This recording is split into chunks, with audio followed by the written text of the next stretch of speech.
People were bracing for the end. Hell is where we're all reaching. 사도 바울은 지금 1차, 2차, 3차 전도 여행을 이제 마무리하고 예루살렘으로 돌아가려고 하고 있습니다.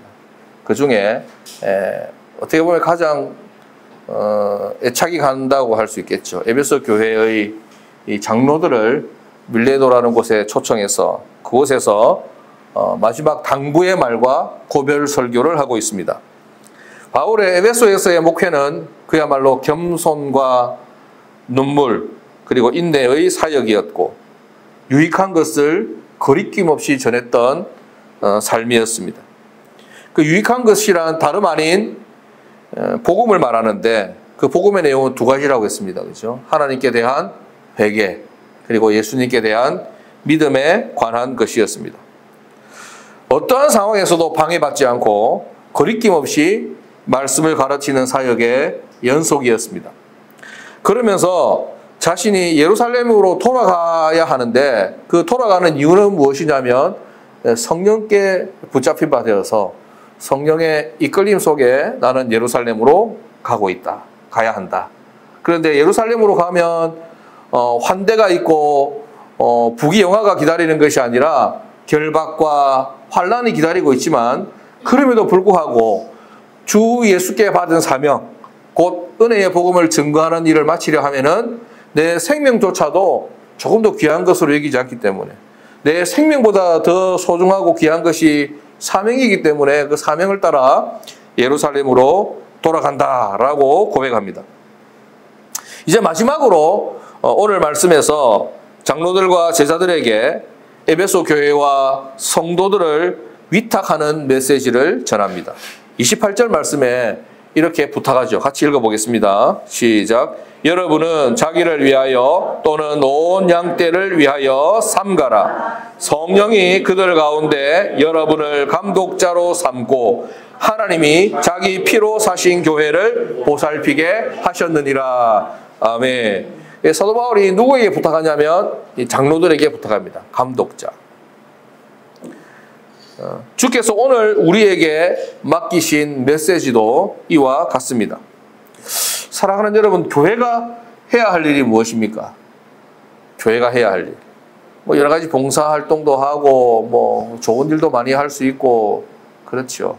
그러나 교회가 해야 할 가장 중요한 일은 하나님을 영화롭게 하는 것입니다. 예배하는 일입니다. 교회와 성도에게 있어서 가장 중요한 것은 하나님께 예배 드리는 일입니다. 그래서 우리는 예배 드리는 일에 가장 전심전력하고 집중해야 합니다. 우리는 또 예배가 귀한 교회잖아요. 주일날 오전에 한번 예배 드리기 위해서 우리는 일주일을 준비합니다. 최선을 다합니다. 정성껏 그리고 주일을 지키기 위해서 애씁니다. 이건 흔들리지 않는 깃발입니다. 목표가 분명하다는 말이죠. 주일 예배와 타협할 수가 없습니다. 어떤 것도.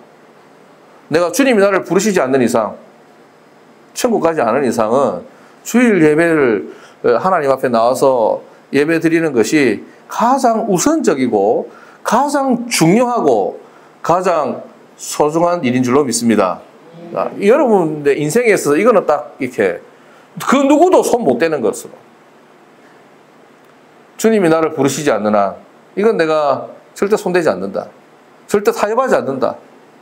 알바 좋은 자리 들어와도 주일날은 내가 예배하는 일에 집중하겠다. 그렇게 될 때 하나님께서 더 좋은 알바 자리 책임져 주실 줄 믿습니다. 더 단가 센 거. 우리 좋아하잖아. 일 적게 하고 많이 버는 거 이런 거.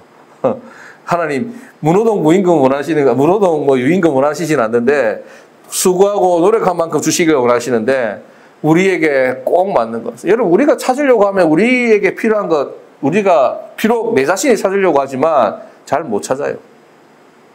내가 내 인생을 위해서 준비하는 거 뭐 얼마나 되겠습니까? 그죠? 처음에 태어나 보니 나를 위해 준비한 게 내가 아니라 부모가 다 나를 위해서 준비 다 해줬고 그죠? 누구의 이름 없는 사람의 도움의 손길을 통해서 다 준비되어지고 하나님 은혜로 우리가 지금까지 살고 있지 않습니까? 내가 나를 위해 준비한 것보다 나 외에 다른 이가 나를 위해 준비하는 것이 훨씬 많고 더 유익한 것이 많습니다. 불로소득을 기대하라는 말이 아니라 하나님의 은혜를 구하라는 말이죠. 하나님 은혜를 구할 때는 하나님과 우리와 이게 연결이 되어 있어야 됩니다. 커넥트가 되어 있어야 됩니다.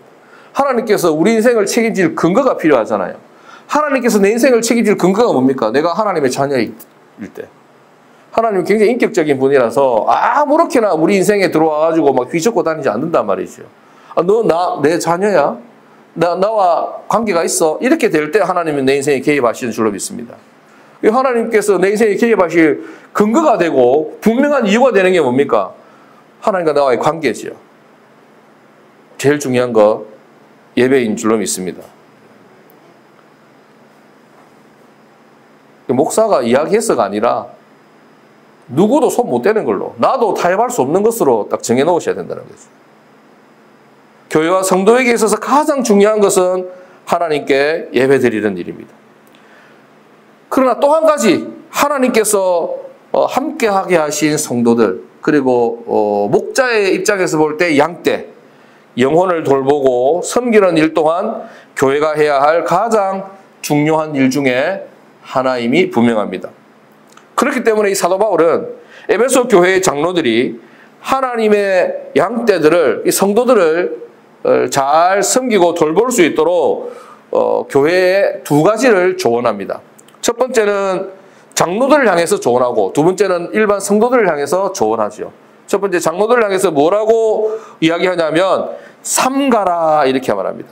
28절에 보면 여러분은 자기를 위하여 또는 온 양떼를 위하여 삼가라. 이 삼가라는 말이 조심해라 이런 뜻이죠. 주의하고 경계하라 라는 말입니다. 29절부터 31절에 이어지는 말씀의 내용을 보면 그 당시 이단들의 잘못된 가르침이 많았는데 이에 대해서 주의를 기울이고 경계를 늦추지 말라는 의미입니다. 성도들 너희들이 이제 교회 지도자들이고 영적 지도자들이고 감독자들이고 장로인데 성도님들의 눈빛을 잘 살피라는 거죠. 삶을 잘 살피라는 것입니다. 이단에 빠진 것이 아닌지 뭐 잘못된 내용에 빠져가지고 저기 뭐 태극기 들고 흔드는데 그런데 쫓아다니는 건 아닌지 살피라는 것입니다. 이단이 많았기 때문에 그렇습니다. 이단은 1세기 때 이후부터 사라진 적이 없습니다. 항상 우리 곁에 있습니다. 이단과 사이비는. 그래서 항상 우리가 깨어 기도하고 말씀의 분별력을 가지고 있어야 합니다. 특히 지도자들에게 이런 부탁을 하는 것이죠. 그런데 좀 더 넓은 의미로 보면 지도자의 자기 성찰이요 자기 관리에 대한 조언입니다. 그러니까 사도 바울은 두 가지 의미를 가지고 이야기하고 있습니다. 감독들에게, 장로들에게 성도님들을 잘 살피라라고 이야기하는 것처럼 보이지만 사실은 자기 자신을 지도자로서 자기 자신을 잘 돌아보고 성찰하라라는 것입니다. 어느 모임, 어느 단체든 지도자의 역할은 절대적으로 중요하지요. 오늘날 한국 교회에서 일어나는 모든 문제들의 대부분이 사실은 성도님들에 의해서 일어나는 문제라기보다는 목회자들로 인해서 일어나는 문제들이 많음을 부인할 수 없습니다. 참 부끄러운 일입니다. 장로님들이나 목회자가 자신의 위치를 잘 지키고 자신의 역할을 제대로 하지 못하기 때문에 생기는 문제가 참 많습니다. 안타깝습니다. 그렇기 때문에 이 메시지는 1차적으로 목사인 저에 대한 권면으로 제가 받아들이고 우리 교회에 먼저 된 권사님들, 집사님들에 대한 권면인 줄로 알고 있습니다. 주께서 지금 저에게 주신 말씀으로 알아서 자신을 날마다 살피고 또 잘 돌아보고 절제할 부분은 또 절제하고 관리하면서 끊임없이 훈련하는 일에 게을리하지 않아야겠다. 이게 설교 준비를 하면서 다짐을 하고 또 우리 성도님들께 약속을 드립니다. 우리 성도님들도 함께 동참하여 건강하고 아름다운 복된 교회를 이루어갈 수 있기를 바랍니다. 또 한 가지 조언은 양떼들을 잘 돌아보게 하기 위해서 하나님은 교회의 감독자들에게 교회의 감독자라고 하는 영적 지도자라고 하는 질서를 주셨다라고 이렇게 말씀합니다. 28절을 또 살펴보면 성령이 그들 가운데 여러분을 감독자로 삼고 하나님이 자기 피로 사신 교회를 보살피게 하셨다. 보살피게 하셨다. 감독자로 하여금 보살피게 하셨으면 그 양떼들로 하여금 보살핌을 받게 하셨다라는 말입니다. 이 말은 무슨 말이냐면 교회의 어떤 일정 부분 질서를 주셨다는 것이지요. 영적 체계를 만들어 주셨다는 것입니다. 따라서 교회는 이 영적 지도 체계를 존중하고 그 권위를 인정해야 합니다. 성도님들이 영적 지도자를 인정하고 존중할 필요가 있다는 것입니다. 좀 부족한 부분이 좀 있겠지요. 연약한 부분도 있겠지요. 그러나 그럼에도 불구하고 내가 그것을 존중하고 그 영적 지도 체계를 인정하고 받아들일 때 건강하고 좋은 관계 그리고 부흥하는 교회가 될 수 있음을 사도 바울이 에베소 교회를 통해서 권면하고 있습니다. 물론 오늘날 목회자는 구약시대의 대제사장, 그 제사장과는 역할이 다릅니다. 절대적인 자리에서 엄중한 권위를 가지고 오직 제사장 본인만 하나님과 교제하고 소통하면서 성도들과 하나님을 연결시켜주는 그런 역할을 하는 직분이 아니죠. 옛날에 구약시대 때 제사장은 그런 역할을 했습니다. 누구의 역할이었냐면 그 예수님의 역할을 대신해서 보여준 것이죠. 근데 예수님께서 대제사장으로 이 땅에 오셔서 십자가를 지심으로 그 하나님과의 우리의 끊어졌던 관계를 연결시켜 주셨죠. 그 직접적인 관계로 만들어 주셨습니다. 성소의 휘장이 갈라지고 누구든지 담대한 마음으로 하나님 앞에 나아갈 수 있는 그런 길이 열렸죠. 하나님 앞에서는 감독자, 그러니까 성직자나 일반 성도들 사이에 차별이나 차등이 전혀 있을 수 없지만 그러나 그럼에도 불구하고 영적 지도자의 고유한 직분 그리고 그 권위가 전혀 없다고도 할 수 없습니다. 헷갈리죠, 그죠? 무슨 말이냐면 목사가 뭐 영적 지도자로 이렇게 통칭이 되는데 옛날 구약시대 때 제사장처럼 그 정도의 절대적인 권위를 가진 사람이라고 할 수는 없다. 그때는 굉장히 절대적인 권위를 가졌습니다. 지성소에 홀로 들어갈 수 있었잖아요. 그죠? 성소에 홀로 들어가서 하나님과 이스라엘 백성과의 그 관계를 회복시키는 그런 역할을, 그 막중한 역할을 했습니다. 제사를 집전하고. 그런데 오늘날의 목사는 그 정도의 역할을 하는 사람은 아니란 말입니다.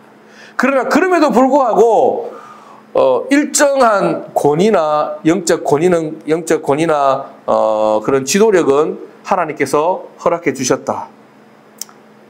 그렇게 이해하면 좋겠습니다. 하나님의 말씀과 뜻이 전달되는 한 매체로서, 그러니까 스피커죠. 하나님의 뜻을 설교라는 그런 과정을 통해서 성도들에게 알려주고 성경 공부라는 그런 시간을 통해서 하나님의 뜻을 밝히 알려주는 그런 하나의 중요한 매체로서 모든 성도들을 하나 되게 하고 필요를 따라 보살피고 섬기면서 이 땅에서 하나님 나라를 이루어가도록 세우신 귀한 역할인 것입니다. 이에 모든 성도들은 질서 있고 복된 공동체를 이루어갈 수 있도록 영적 지도자의 권위를 인정하고 존중하는 여러분들이 되시기를 부탁을 드립니다. 우리 성도들 다 그렇게 잘 하고 계시지만 좀 못나도 좀 봐주라 이 말입니다. 좀 봐주고 내가 이뻐서 목사가 송성호가 이뻐서 봐주는 게 아니라 하나님께서 인정하신 그런 영적 질서 체계이기 때문에 봐주면 하나님께서 여러분들에게 더 좋은 점수를 주신다 이 말이죠. 뭐 쉽게 표현하면 질서를 주셨으니까. 그래서 그 질서 속에서 건강하고 좋은 복된 공동체를 이루어 가도록 우리가 모두 힘써야 할 것입니다. 그래서 사도 바울은 목회했던 그 에베소 교회를 떠나면서 본인이 절대적인 영향력을 가지고 있었지만 본인이 이제 떠나게 되니까 질서 체계를 잡아주는 것입니다. 새롭게 세운 장로들에게 자기를 잘 성찰하고 자기를 잘 살피고 성도님들을 잘 보살피라. 그래서 성도님들은 이 영적 권위, 질서 체계를 순종하고 겸손하게 잘 권위에 인정해라. 이렇게 말씀하는 것입니다.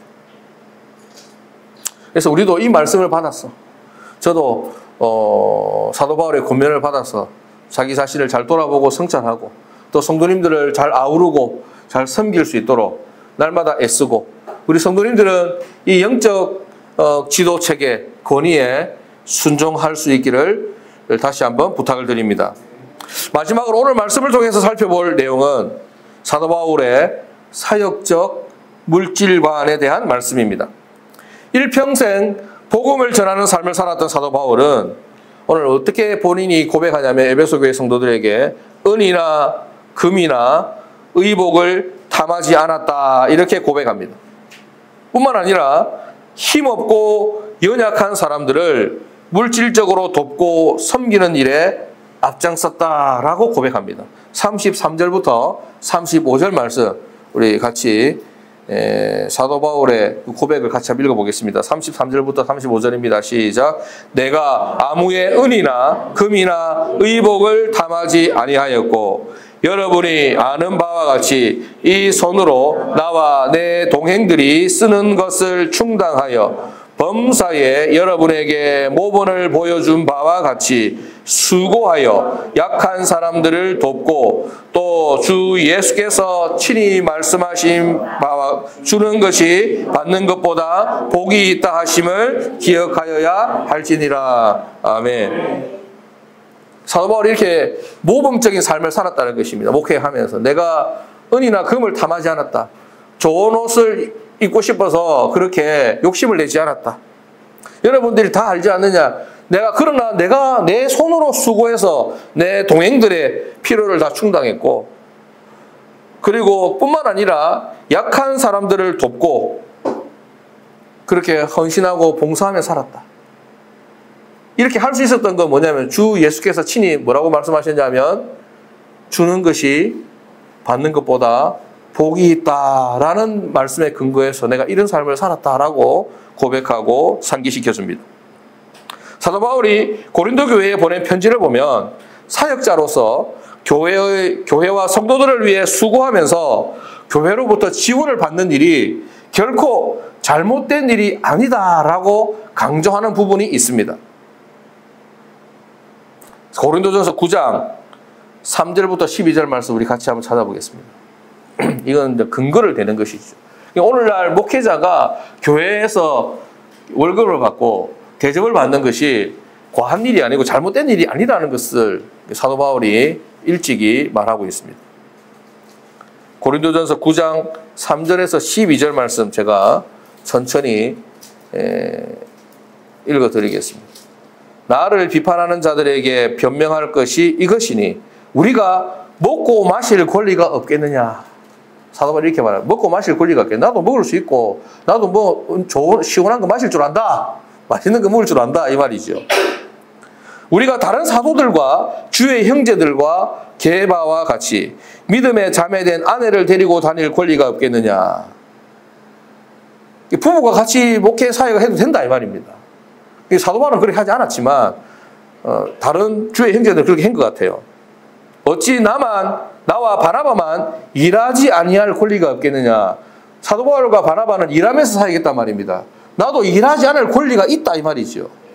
그러니까 전임 사역을 하면서 교회에서 월급 받고 다른 직장에서 일하면서 이렇게 안 해도 된다 이 말입니다. 그런데 본인은 어떻게 한단 말입니까? 사역을 했잖아요. 텐트 메이킹 사역을 했잖아요. 누가 그러면서 이렇게 비유를 듭니다. 누가 자기 비용으로 군 복무를 하겠느냐? 누가 포도를 심고 그 열매를 먹지 않겠느냐? 누가 양떼를 기르고 그 양떼의 젖을 먹지 않겠느냐? 내가 사람의 예대로 이것을 말하느냐? 율법도 이것을 말하지 아니하느냐? 모세의 율법에 곡식을 밟아 떠는 소에게 망을 씌우지 말라 기록하였으니 하나님께서 어찌 소들을 위하여 염려하심이냐? 오로지 우리를 위하여 말씀하심이 아니냐? 과연 우리를 위하여 기록된 것이니 밭 가는 자는 소망을 가지고 밭 갈고, 그 밭 가는 자의 소망이 뭡니까? 곡식을 많이 거둘 것이라는 소망을 가지고 밭을 간다 이 말입니다. 곡식 떠는 자는 함께 얻을 소망을 가지고 떠는 것이라. 우리가 너희에게 신령한 것을 뿌렸으니 너희의 육적인 것을 거두기로 과하다 하겠느냐. 다른 이들도 너희에게 이런 권리를 가졌거든 하물며 우리 일까 보냐. 이게 일반적인 원리를 말한 겁니다. 더 중요한 건 그 다음이죠. 그러나 우리가 이 권리를 쓰지 아니하고 범사에 참는 것은 그리스도의 복음에 아무 장애가 없게 하려 함이로다. 아멘. 우리 성도님들은 다 총명해서 이 내용을 다 이해하신 줄로 믿습니다. 복음을 전하는 사역자라 할지라도 먹고 마실 권리가 있다. 라고. 왜? 우리는 육체를 가지고 있기 때문에. 저도 육체를 가지고 있습니다. 저도 맛있는 거 좋아합니다. 시원한 거 마시는 거 좋아한단 말이죠. 사도 바울은 그렇게 힘주어 이야기합니다. 가족을 부양하는 것도 잘못이 아니라고 이야기합니다. 전임 사역자로서 목회 사역에만 전념할 권리가 있다. 나도 기도 더 많이 하고 성경 말씀 더 많이 연구하고 성도님들 더 많이 돌아보고 직장 출근 안 하고 그렇게 하고 싶다 이 말입니다. 신령한 것을 뿌렸지만 설교를 했지만 기도를 했지만 성경 공부를 했지만 육적인 것도 거두고 싶다라는 것입니다. 그것이 잘못이 아니다라고 합니다. 갈라디아서 6장 6절에 보면 이런 말씀이 있습니다. 가르침을 받는 자는 말씀을 가르치는 자와 모든 좋은 것을 함께 하라. 사도 바울이 갈라디아 교회에 보낸 편지죠. 성도들에게 하는 말입니다. 가르침을 받는 자, 말씀을 가르치는 자와 모든 좋은 것을 함께 하라 이 말입니다. 혼자만 맛있는 거 먹지 말고 목회자와 같이 나눠 먹으라 이 말입니다. 혼자만 좋은 집에 살지 말고 목회자에게 잘 대접해라 이 말입니다. 부담되죠? 함께 하라는 말은 나누다라는 말입니다. 동참자가 되다라는 뜻입니다. 여기서 좋은 것이라고 하는 것은 음식이나 주거지나 돈 등 물질적인 것을 나타내는 말입니다. 성도들은 자신에게 말씀을 가르치는 사역자와 함께 물질을 나누라라는 말입니다. 사도 바울이 그렇게 이야기했습니다. 그런데 사도 바울은 그게 도움을 받지 않았습니다. 왜? 복음에 방해가 될까 봐. 저도 좋아하지만 여러분들이 좋아한다 말하지 않잖아요. 복음에 방해가 될까 봐. 여러분들이 혹시 신앙의 성장에 방해가 될까 봐. 믿음이 귀 있는 자는 듣고 믿음이 있는 사람만 그렇게 하시면 되는 것입니다. 이 모든 권리를 주장하지 않은 단 하나의 이유는 복음이 증거되는데 교회가 든든하게 서가는데 장애가 없도록 하기 위해서인 겁니다. 대승적 차원에서 최소한의 권리마저 포기했던 삶을 살았던 사도 바울이죠. 그러면서 마지막으로 이렇게 이야기합니다. 자기 손으로 수고하여 얻은 열매를 아낌없이 나누고 베풀었던 이유는 주께서 친히 말씀하신 것이 있는데 그 무엇이냐면 주는 것이 받는 것보다 복이 있음을 철저히 믿고 있었기 때문입니다.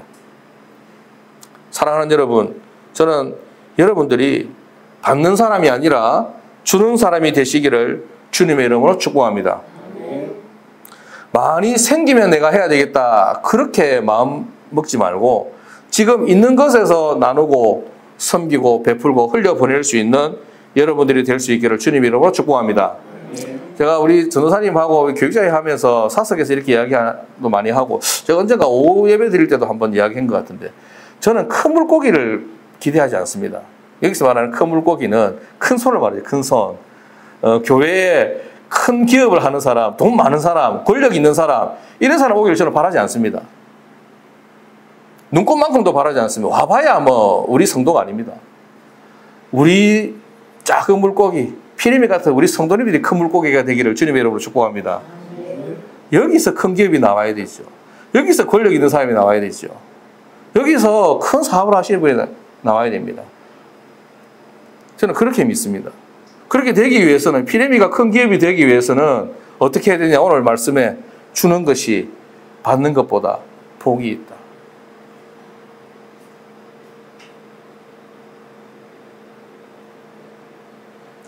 남들이 밥값 낼 때까지 기다리지 말고 먼저 밥값 내라 이 말입니다.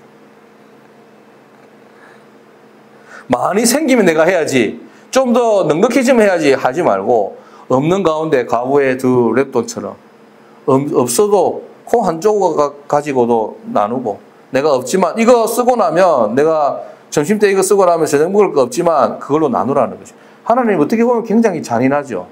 왜 잔인할 수 있냐면, 저는 그렇게 잔인할 수 없는데 하나님은 잔인할 수 있습니다. 왜냐하면 복 주실 수 있는 능력이 되시기 때문에, 또 친히 그렇게 하시기 때문에 그렇습니다. 저는 이런 간증이 매일매일 여러분의 삶 속에서 일어났으면 좋겠습니다. 그래서 도저히 주일까지 기다릴 수 없어서 주중에 찾아와서 나 이런 간증이 있습니다, 목사님, 이렇게 풀어놓는 우리 성도님들 될 수 있으면 참 좋겠습니다. 여러분들이 여러분의 위치와 자리에서 누리고 인정받고 대우받아야 할 최소한의 권리, 너무나 당연한 그 권리도 주님을 사랑하고 교회를 사랑하고 천하보다 귀한 한 영혼을 사랑하는 마음으로 기꺼이 포기하고 내려놓을 때, 여러분들의 그 내려놓음의 마음과 포기의 용기를 우리 주님께서는 인정하시고 무엇으로 보상해 주시냐면, 시들지 않는 영원한 영광의 면류관으로 보상해 주시겠다 약속하고 있습니다. 이것이 바로 진정한 복 있는 삶인 것이지요. 베드로전서 5장 1절부터 4절 말씀에 보면 베드로 사도가 이렇게 이야기합니다. 너희 중 장로들에게 권하노니 나는 함께 장로된 자요 그리스도의 고난의 증인이요 나타날 영광에 참여할 자니라. 너희 중에 있는 하나님의 양무리를 치되 억지로 하지 말고 하나님의 뜻을 따라 자원함으로 하며 더러운 이득을 위하여 하지 말고 기꺼이 맡은 자들에게 주장하는 자세를 하지 말고 양무리의 본이 되라. 그리하면 목자장이 나타나실 때에 시들지 아니하는 영광의 관을 얻으리라. 이렇게 말. 물론 사도 베드로도 본인도 장로고 또 장로들에게 권면하는 것이지만, 저는 우리 모든 성도님들이 이 당시에 장로 못지않은 믿음의 실력자들이고 또 그런 믿음을 가진 분들이라고 믿습니다. 지도자급이라 이 말이죠. 그래서 그렇게 우리에게 우리가 마땅히 주장할 수 있는 것, 권리 주장할 수 있고 마땅히 얻어도 될 만한 이런 것들 내려놓고 또 섬기는 자세로 또 섬기고 교회를 세워가기 위해서 애쓰고자 할 때 하나님께서 보상해 주신다는 것이죠. 시들지 않는 영광의 면류관으로. 이 땅에서 잠깐 반짝하다 사라지는 거 말고, 잠깐 있다가 바람처럼 사라져버리는 거 말고 영원한 것으로. 이 약속들의 말씀이 저와 여러분들의 믿음의 삶에서 큰 위로와 소망이 되기를 주님의 이름으로 축복합니다. 기도하겠습니다. 하나님 아버지,